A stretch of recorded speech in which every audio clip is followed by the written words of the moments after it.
Okay, here's a short video on how I'm gonna explain my point of view on the decline of video game consoles.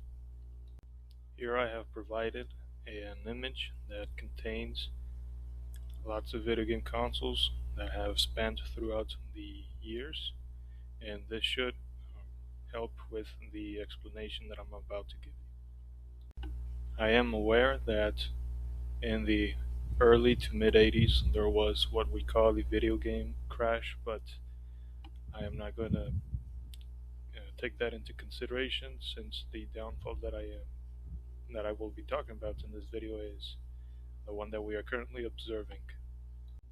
I'm pretty sure that if you ask any casual video game player on their opinion on when video game consoles started to lack quality, make the user experience less enjoyable, they would probably say something like this generation, which seems to be PlayStation 5, the current Xbox, I don't even remember the name, and Nintendo Switch 2, but you know, that's not what I would personally, say.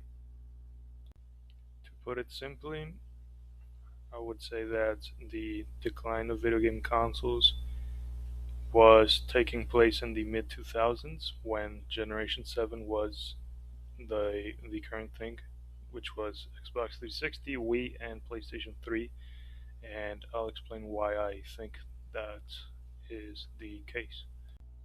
So during the time that these consoles came out, the concept of social media was already developed, and that meant that they were starting to gain traction within the human population.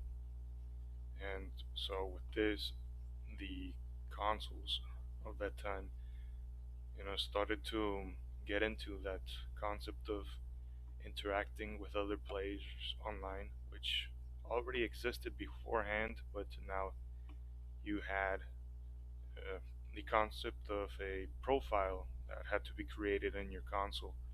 In the in the case of Xbox 360, you had your Xbox account, you had to have your username, you even had to pay for the online service.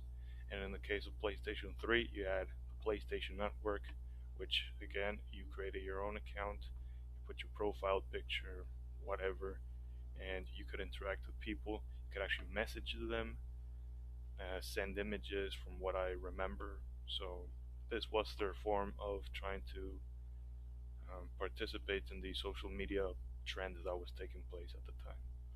In the case of Wii, I don't recall this being a thing. I do remember you could play online on the Wii, but I don't remember that you had to create an account.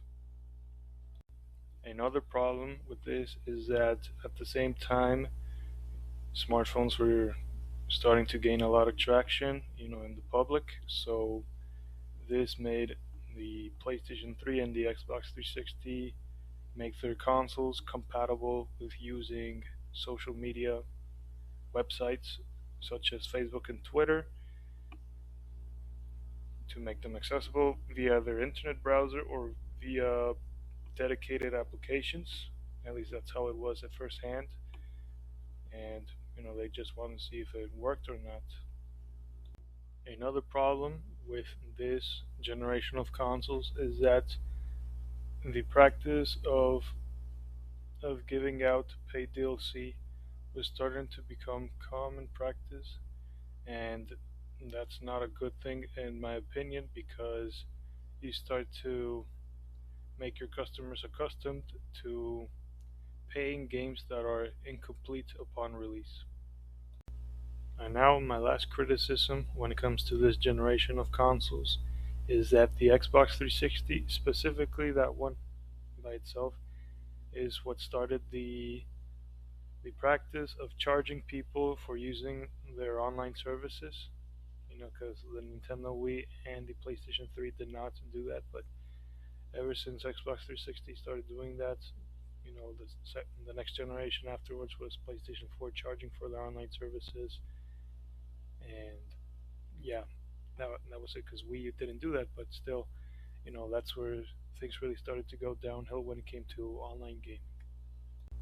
So in conclusion, in my opinion, Generation 7 is when the decline of video game consoles began because of these three factors. Number one is paid downloadable content. Number two, paid online services. And number three, the assimilation of social media services in home consoles. So if you hear or read anywhere where people are claiming that Generation 7 was so nostalgic and so good, remind them that this is where the decline came when it came to the quality of the user experience.